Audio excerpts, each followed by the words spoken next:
I know every operating At my system like last the job, back of in my my current hand. role, I when it comes to 5 years of experience and have worked with several people from your company.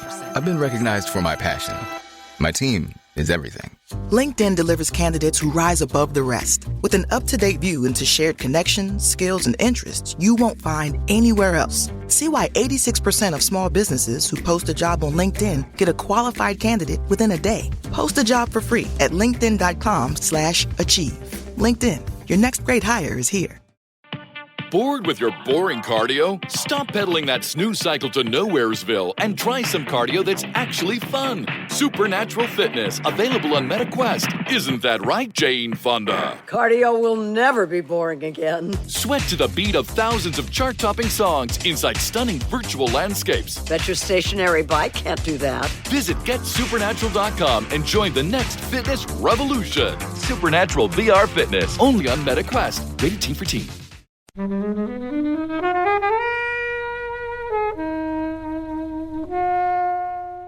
can't begin to imagine. I definitely cried watching this documentary because it was just so sad. I felt fear for her. And hearing, I think it's Ari's story as well was really, really sad. The reason he left was because of the camp he went to and faced the sexual abuse. Yeah. And that the guy is still there. Yeah, and there's a whole website that they named. I went onto the website and there's hundreds of men, Jewish men in the community, who have been accused of sexual abuse. And it just kind of seems like this open secret that they're there and no one's doing anything about it. Welcome to Flixwatcher podcast, and we're on episode 54. And we are joined today by Imrie.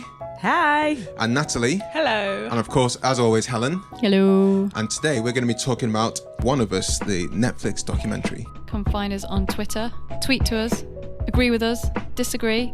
We're at FlixWatcherPod.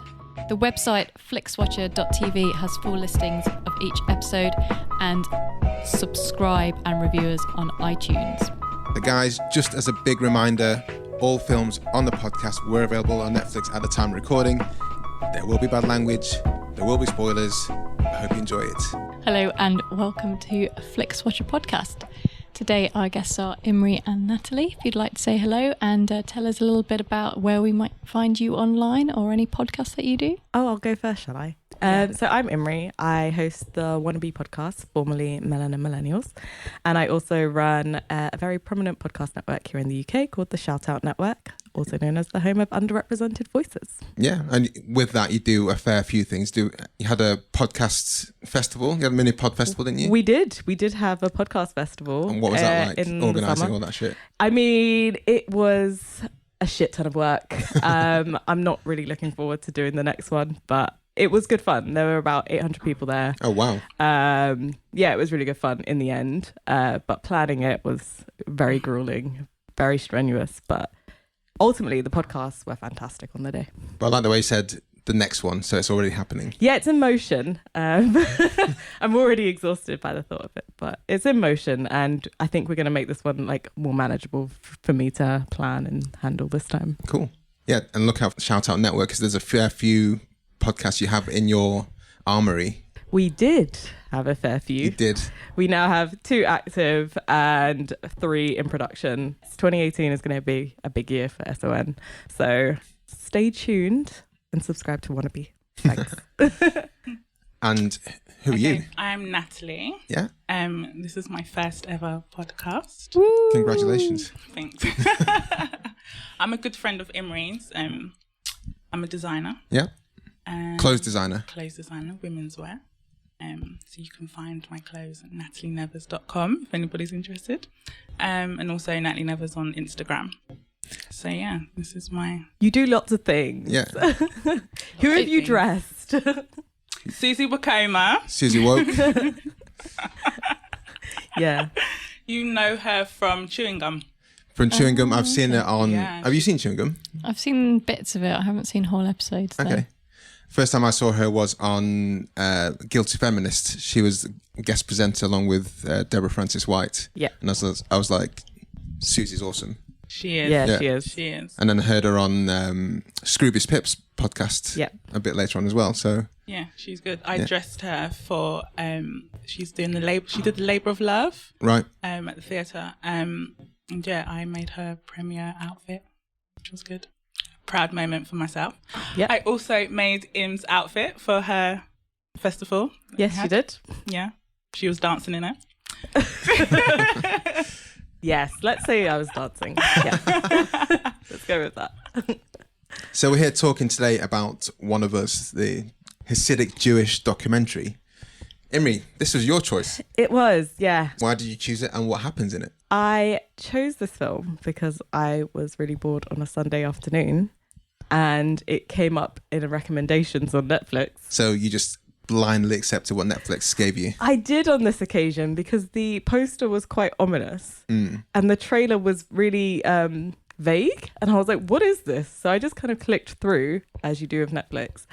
And it was really interesting because it starts off with this kind of 911 call between a woman and the police. And she's saying that she's been she's under attack, or she feels under attack by men in her community, and you just don't know where this is going. And then as it unfolds, you find out that she's being abused by her husband, and she's part of this Hasidic Jewish community in Brooklyn. And the rules of the community mean that you're not meant to call the police on any other member of the community. So that kind of opens up what you can expect to be a lot of secrets and burdens within their community, especially around domestic violence, sexual abuse, and a whole host of problems that the community essentially keeps inside. And then as you kind of go through the documentary, you kind of meet Luza and Ari, who... So what was the lady's name? Oh, Etty, who's like the most important person in the whole thing. She was very significant and prominent in the whole movie. Airtime. She did get more airtime, and her story is very harrowing because she called the police on her husband. She goes through, tries to go through a divorce, I don't know if she necessarily tried to leave the community at first. She just really wanted the support and it just didn't come. And that resulted in her trying to leave. And ultimately the community rallies around her husband and she ends up losing her children, which was devastating. But also alongside her story, you meet Luza and Ari, who are also one's kind of half in, half out. The other has left the community, and you find out a lot later on why he did that. And he has like a whole family that he left behind, and he has a really hard time kind of going back into the community for various reasons. But it's a really rough documentary, I can't lie, but it was very good. Yeah, it was very good. I guess, how much did people know around this table about Hasidic Jews and the community that they... Not much. Not much. Yeah. I have a Hebrew name, so technically people think that's Jewish, but that's about it. Like, I didn't know. I know that they kind of derive from So do I. So Do does you? Natalie, apparently. Is it? Yeah. You learn something new every day. I knew a little bit about Ashkenazi Jews, being that they originate from Poland, I believe. And they came over to Brooklyn during like the Holocaust. And they really tried to escape persecution. So I knew kind of like some of their backstory and how they ended up in Brooklyn, but I guess the documentary kind of helped unfold the history of why they are so closed off. And it kind of reminded me a lot of the Amish communities in America. Yeah. I watched a lot of Being Amish, and there were a lot of kind of similarities with that. That's the main thing that kind of surprised me, because we're recording in London, and some parts of London there's a Hasidic Jew community. Yeah. And with the Amish, I just always had the impression, because they're out of sight, out of mind in a way, unless you see them in the TV shows with the horse and carts, that they kind of keep themselves very much. But London is like one of the most populous and diverse cities in the world. So I just thought, well, these guys are Jewish and they're doing their thing, but I didn't realize the community was so tight in that way that the Amish is. That's the first thing that kind of surprised me. Yeah. Unfolding their culture a bit there. Yeah. Or that they fear the internet so much. They fear the internet. Because Information. Ari was... When was this actually set? Because... I think it was filmed over 2 years, and I want to say 2014 and 2015. Okay. I want to say that, but don't quote me. Because Ari, one of the kids who we follow, well, he's the youngest person we follow, and he was saying he didn't know what Google was to Google it. Yeah, he didn't know how to Google. Yeah.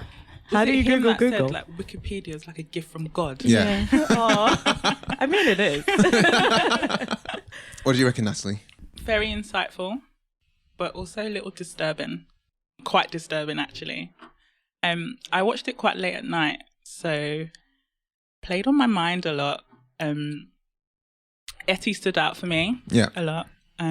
As like Im said, I guess because obviously I'm a woman, so, you know, the hardships of being a woman in a relationship. She's 32 with 7 children. Yikes. That's crazy. Yeah. That's my age. That's crazy. That's just crazy. What the hell?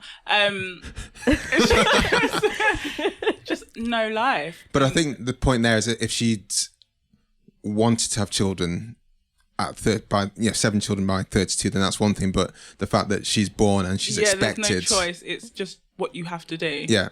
Well, she kind of insinuated that not entirely consensual. Yeah. So That was you- implied heavily. Every Friday was sex day, she said. Yeah. It was a lot. It was a really harrowing story. Sorry, everyone. No, it's right. I picked this really harrowing documentary. When she got hit by the car off her bike. Oh my gosh, I forgot about that. So tell us about that. Okay, so she calls, I think it's her sponsor or a good friend or something like that she met the at that. Footsteps group. Yeah. They sound a bit like kind of a mafia mob, but they're actually just trying to, they're Jews themselves, trying to reach out and sort of save people. Yeah.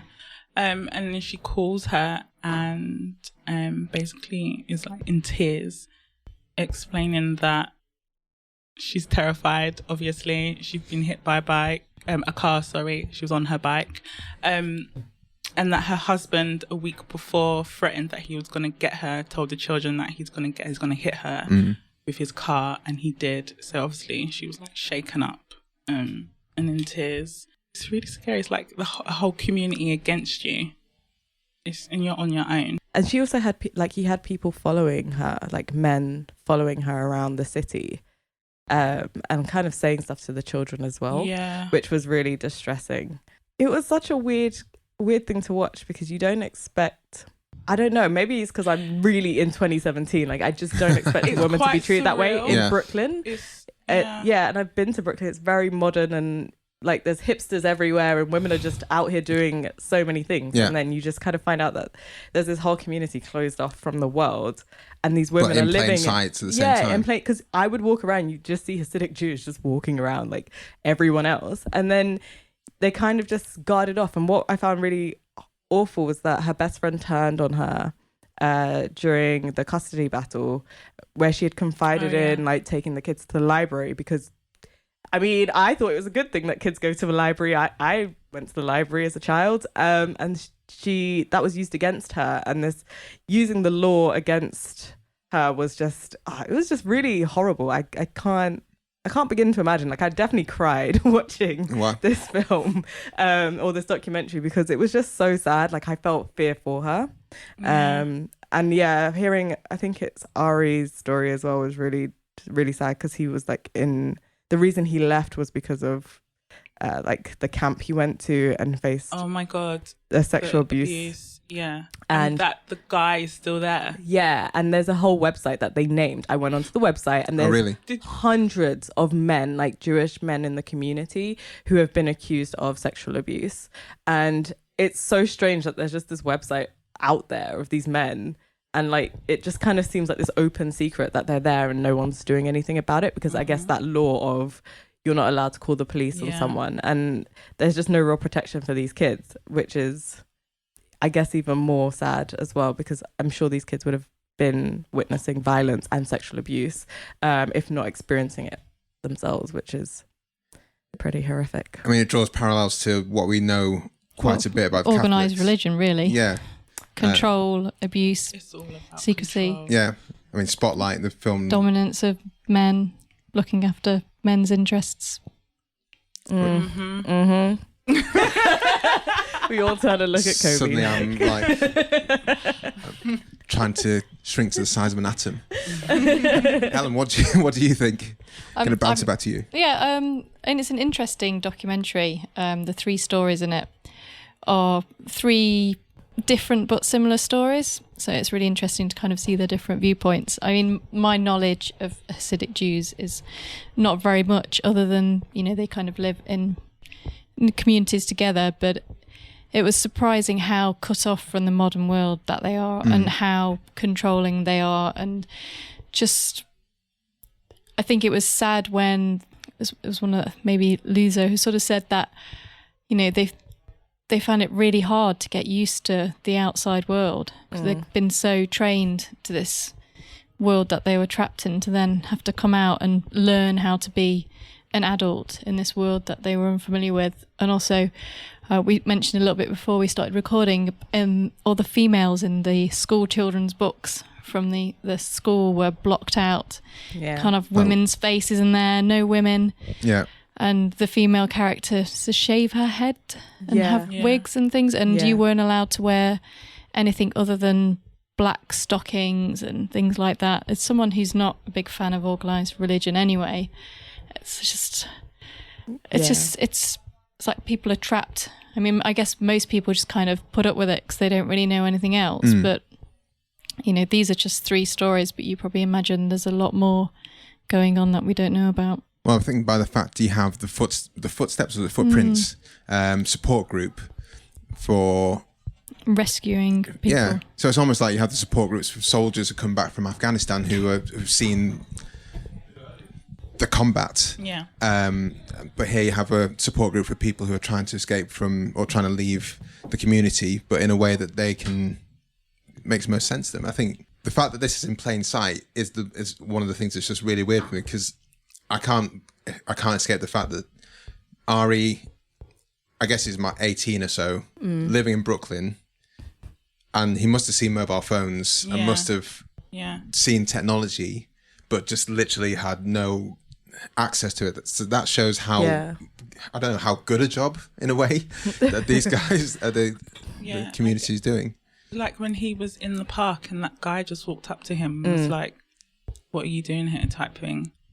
"Why do you look like that? Are you one of us? Where are you from?" It's like interrogation. It's so random. I was actually wondering the whole film, like, if they're not meant to have access to the internet and technology, like, how do they work? That perplexed me more. What was unsaid? They were allowed a computer for business purposes, if required. But then, it was only men that weren't, of course. Yeah, so. But then also it said that they require a lot of support from things like public housing, et cetera, for welfare and housing as well. So it's like, it's very bizarre. You want help from the people for this thing, but you don't want them to influence your life in any way. Yeah, I was very intrigued by how people are making a living in Brooklyn, New York, which is not the cheapest place to live. And then also like being in and around this community, how you don't interact with technology. That was baffling. What I also really admired more than anything was the school system, that they had built these entire infrastructures to protect this community. I have to admire people that really go all in on these things. They don't want them to have like normal education, because then education brings up questions. Well, normal education doesn't use Sharpies to black out women's names and images. Do you know what that reminded me of, to make this ever so slightly lighthearted? You know in BoJack Horseman season 3 where they had the Love BoJack. what was her name? I can't remember the character's name, but she was like the housekeeper that BoJack's mum would only call by name, and she had a scribbled face. Oh, I don't remember that at all. I definitely didn't make that up. I know she exists. In season 3, there's a character that's like the housekeeper who had a baby for BoJack's dad. Sorry, spoiler alert. Oh yeah, because it was all about BoJack's daughter. Yeah. Turns out to be his sister. Oh. Yes. And spoilers for a different I was going to say. Netflix show. Sorry. But she had a scribbled out face, so there is that in modern society. Maybe that was a reference. Where I grew up in Manchester, I kind of grew up in a very mixed community. So friends who are Jewish, friends who are Muslim, of different kind of denominations. So you go in some places and there would be a lot of women wearing the saris and different varieties of head shawls, and it's just like, okay, that's what happens there. Yeah. But they still would be playing football and playing hockey and playing netball with everyone else who wasn't wearing a headscarf and stuff like that. So for me, it was just like, okay, over there, that's what the Hasidic Jews do, but I'm sure they still play basketball and the hoops, you know, if they want to. Yeah. So that was like. Yeah, the lack of integration of any kind is just a bit weird. I just feel like they're just trapped. There's no choice whether they wanted to integrate with us or not. I guess there are benefits to it in a way. I think so. They talked about that briefly. Yeah, didn't but they said you've always got someone there to help you if you Yeah. ever need something. The community side of The things. community side. Yeah. Which they will turn against you once you leave. Or not even when you leave, because obviously Etty hadn't even left and they'd already decided that they were going to turn on her. So it's like a weird thing. You can either have all or nothing. There's nothing in between, or, you know, unless the man has said something, then there's no support. Man are bastards. Yeah. It's all because Don't of get me religion. started.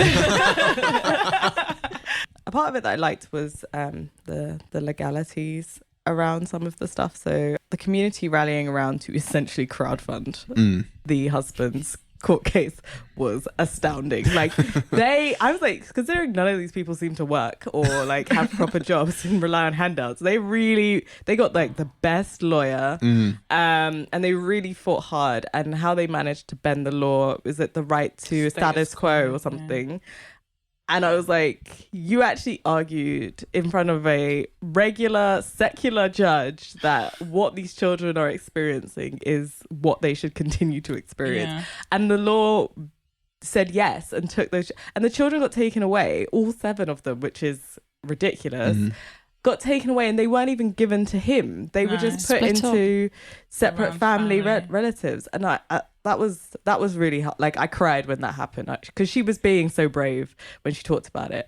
But then obviously you could see it was like heartbreak. And then I was like, how have they managed to do that? So when I tweeted Heidi Ewing, one of the directors, after I watched this, like, in tears, like, but you have to tell, I actually tweeted, like, you have to tell me she got her kids back. And she was like, she hasn't. And that was filmed nearly 2-3 years ago.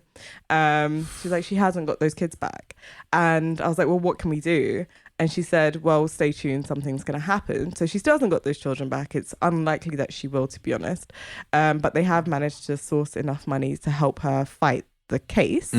But now they're funding her education to become an attorney so she can help other women in the same situation as her. Oh, fantastic. So that's on ettiesfund.org, which if anyone's interested in helping her pursue her career as a lawyer, we'll link to that. That is something that they've done. But yeah, I wasn't the only one that tweeted. I saw that Heidi Ewing's mentions just lit up on the day.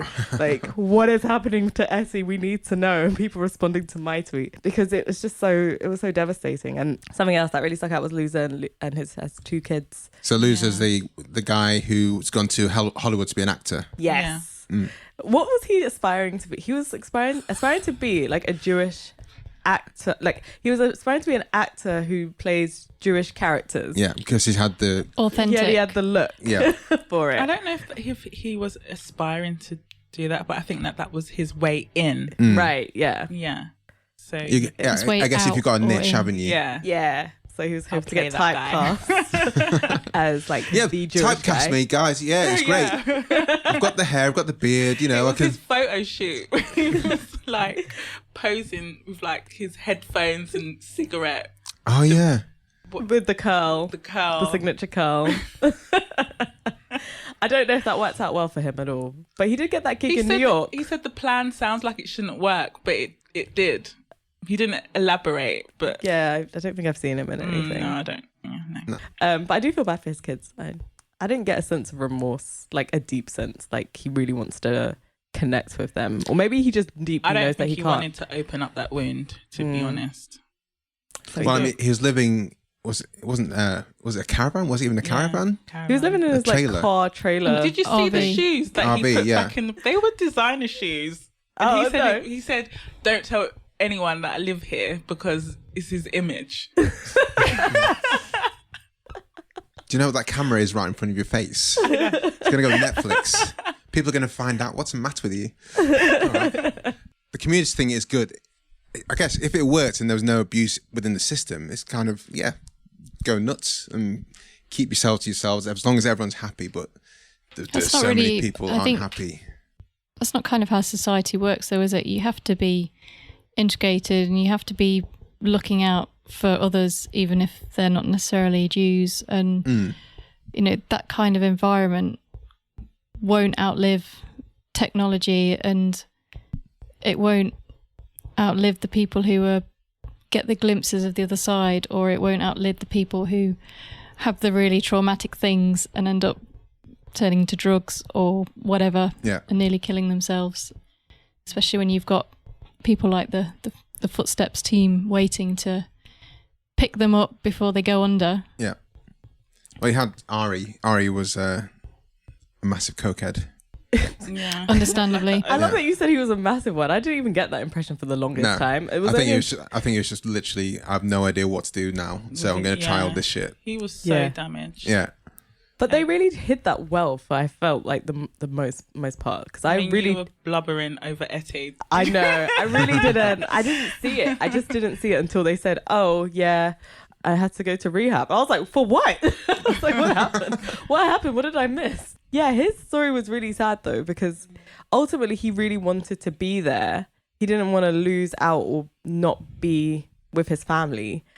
But it's that conflict that you can't, it's all or nothing. And I guess for him, it just wasn't working. But I was really happy that he kind of got a friend/girlfriend, we're not sure, and got into rehab. And his family did help him. There was a girl there. What girlfriend? There was she was a friend, sure, whatever. He had a friend and she was a girl in rehab. That's what that wasn't his girlfriend. Well, who was she then? She's like in there for like 1 second. How did you get that? I felt like it was a connection. I'm very optimistic when I see men and women on screen. Oh, hilarious. I was very optimistic for them and their budding relationship. His family was still very supportive despite the fact that he's acting out. And I thought that was hopeful. And I thought that gave a different side to the community because it was very negative in a lot of ways. And I know that some of the reviews I read about it afterwards were like, oh, this is a really sinister view of the community. And then they had a lot to say. And I'm like, well, there's good and bad in every community. Like, there's still sexual abuse and domestic violence in just regular society. Anywhere. Yeah, so it's not like unique to them. It's just the closed offness that I guess is unfamiliar to us. But I mean, it has lasted 50 plus years, they've said, or something. And they've set it up to be so that they escape trauma. And I don't think as a community they've dealt with the trauma of having to migrate their community across an ocean to like fight like Germans trying to kill them. It's like there's a lot of trauma within that community that I think ultimately they never dealt with, and they're very protective of that because they fought so hard to maintain it, and they're still fighting hard to maintain it, even though I guess the baddie isn't there in that same way anymore. So I think it's like an extreme self-protection, and ultimately, like the guy, I think it was is it a rabbi at the end where Loser was, I'm sure it was Loser speaking to him. No, who was Ari. Was it Ari? Yeah, where he was like really him, like, questioning why would God allow this to happen? Boys to get but the rabbi I think was very reasonable in his like assertion. He's like, well, it works for some, it doesn't work for others. It's not working for you, clearly. And I think he had a really fair and open-minded approach to the community and the religion. He's probably heard how many stories. Yeah.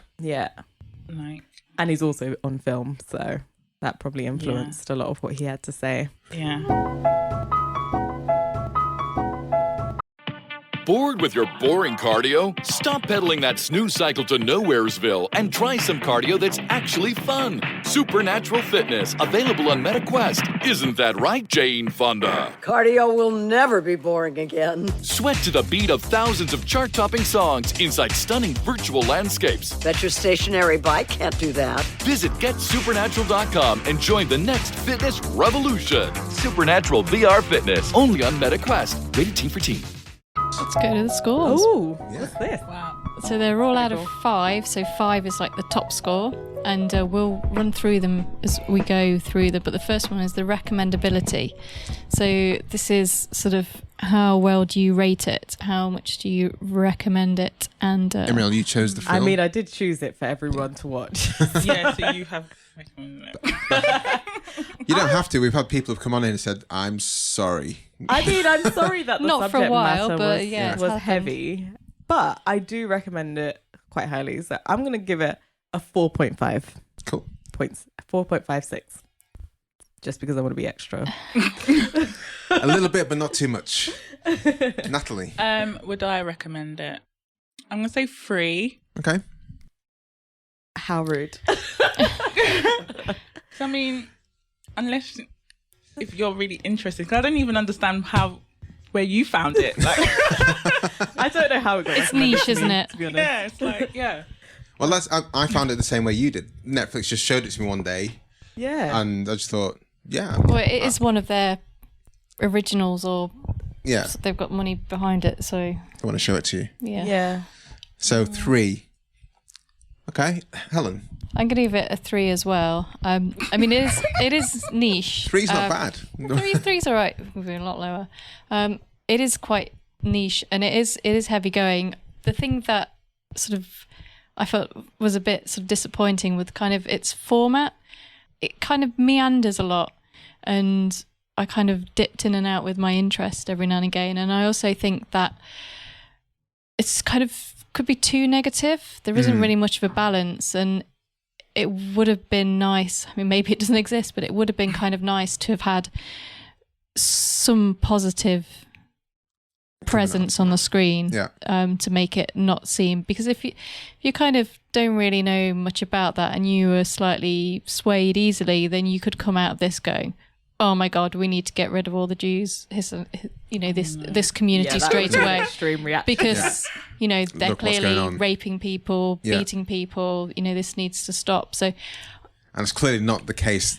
obviously it's not, but I think it could have done with some kind of positivity from the community, just to sort of say, these bad things have happened, but, this is kind of a positive to take away. Because I felt it was just a bit, well, this is depressing. I'm going to go for a 4, I reckon. Documentaries are great when they introduce you into a whole new area of knowledge that you never knew anything about before. And that's what this did. It opened my eyes in a few different ways. And I think, like Helen's saying, you have to take it with a pinch of salt, because it perhaps wouldn't have been that interesting documentary if they'd gone in and gone, yeah, these guys don't have mobile phones, but everyone's happy. So, good luck to you. So they've obviously cherry-picked some stories there, but the fact that things like Footsteps exists means there's something going on there. Yeah. Repeat viewing score. How often are you likely to repeat view this score? This film. I mean, I don't personally see myself watching it again, just because it was just very traumatic emotionally. I'm going to give that like a 1.5. Sure. Why might you watch? Because that suggests you might watch it at some point, sometime. I feel like I might watch it again if the subject, for some weird reason, I needed to just know more. I'd watch it again. I don't know why I would need to find out more about Hasidic Jew communities, but you never know. You never know. You never know. Maybe a podcast asks me to review something. I might watch it again. Shout Out Network represents... Underrepresented voices. Someone might come from that community, and in which case, I don't know if that's probably the best way in, but I'd see myself watching it again just to refresh my memory on like that community. Natalie? No. Okay. That's not even like a... No, I wouldn't watch it again. It gave me enough information the first time. I'm not going to forget it. I'm not going to recommend it. So yeah, 0 for me. I mean, you gave it a 3 for recommendability. I mean, I'm sure it'll pop up in discussion, and I like discussions. I will say, oh, I watched this on Netflix, but that would be it. I wouldn't go out of my way to tell my friends to watch it. Fair enough. Helen? I mean, I'm definitely not going to watch it again, but I would be interested to see if there is a follow-up, or if they kind of had any more footage that sort of shows any of the things that they've done since. So for that, I'm going to give it a 1, that if there was an extended bit with new material, I would be interested to see that. Yeah. I concur. I would do that. I'm going to go for 1 as well. Going to concur with you, Helen. I mean, documentaries, repeat viewing is always very low. Yeah. I mean, once you've learnt the facts and been through the story, it's... I mean, I've watched 13th at least 3 times. Oh, really? Yeah. That's very dense, though. There's a lot taken in that, though. 13th was equally as depressing as this one was, but I felt like, I don't know, maybe it was masochistic. I don't know. There is a lot taken in that. It's a lot of information. I think you're sat there most of the time through that going, what? And it just keeps on coming, and you're just And also, like, 13th what? does tie in with a lot of different things that are Yeah. happening now and in the past. Yeah. So, It's a good history lesson. yeah, exactly. Should have watched that instead. Damn it. No, it's great. It's great that you brought this to us. Small screen score. How well suited was it for Netflix? I.e., As opposed to where? The cinema? yeah, the cinema. Hell, I've never watched a documentary in a cinema before. Oh, really? No. Have I? No. I mean, I guess it was perfect for that. Yeah. So 5. Natalie? Yeah, I would say 5. I don't think it would work in a cinema, to be. Oh, I have watched a documentary in a cinema. I watched the one about Black Panthers. I don't think I'd watch that in a cinema again.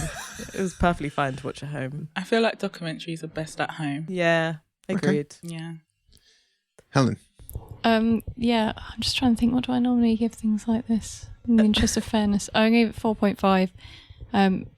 Yeah, there's no reason why you need to watch this at the cinema. And yeah, for one of the ones that Netflix has kind of given its backing, either by just putting its name on it or maybe some funding, it's interesting that they're sort of putting these kind of documentaries into the spotlight. Mm-hmm.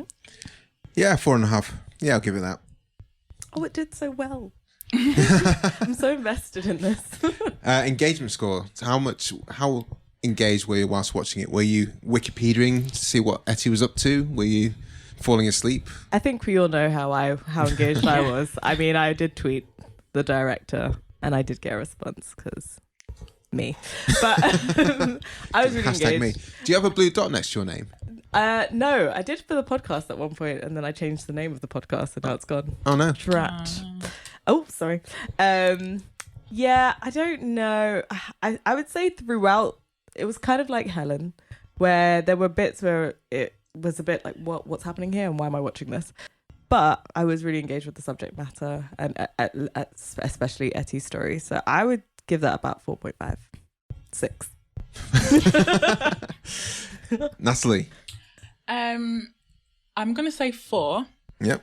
To be fair, I was extremely tired when I was watching it. It was late, so yeah, it kept me awake. So After you'd watched it? Yeah, I was thinking about it. Yeah. So yeah, I'll give it a 4. Helen? I gave it a 3.5. I think I find the structure a little bit confusing. We've been talking about like the characters and their journeys. I didn't quite get at which points in their life. I didn't realise there'd been that much a bigger gap between sort of Ari kind of cutting his hair off and being in rehab. Yeah. And I got a little bit like lost, like, and then we're back with this story and we're back with this story. And the lack of kind of structure within it, I found it a little bit distracted. And I don't know, I meandered a little bit in some places. So yeah, 3.5. 3.5. Yeah, I was kind of not as blown away as you guys. I wasn't to tears or anything, but I was just thoroughly like a man. I think you was the only one that cried. Oh, okay. I'm sorry, I have just a like human an heart. Just like a Morgan to cry, isn't it? I actually cry a lot at documentaries, in fairness. I was invested. I'm going to give it a 4 because there's a lot of stuff going on in there. I gave it a 4. Yeah. As well. I was really happy when you did it too. So we have an overall score of 3.32, which is I think that's decent, fairly... especially for a documentary. Yeah. Because it lost out heavily in the repeat viewing, which is typical of documentaries. Damn you, Natalie, you could just give it a 1. I have to be true to myself. This is a very complex algorithm you've got. It's really not. I'm intrigued. It's just literally adding numbers and making an average of them. Oh, right. Quick maths. Okay, Michael Zappa. Yeah, I do an MBA. Shame on me. So, guys, let us know where we can find you online for the Flixwatcher fans. And you can find me at Imrie Morgan, IMI and Morgan, like the captain, on Twitter and Instagram. Like the rum? Yeah, like the captain. Okay. Sorry. Yeah, and you can find the podcast at Wannabe Podcast. And just have someone going like, "How do you spell your name?" And you go like, "Oh, Morgan," you know, like the role. captain. Yeah. Wait till what I say. But yeah, you can find the podcast at Wannabe Podcast on Twitter and Instagram, and wannabepodcast.com has all the links to like episodes and show notes and wonderful freebie things. Cool. And we'll link to Shout Out Network as well. Yes. For the festival. You can do that. The festival has its own website. Oh, wow, just making it more difficult. I know, right? That's at solifefestival.com. So we'll be updating that pretty soon. Cool. With new headliners. Natalie. Okay, so my surname's Nethers. Yeah, it's never with an S on the end.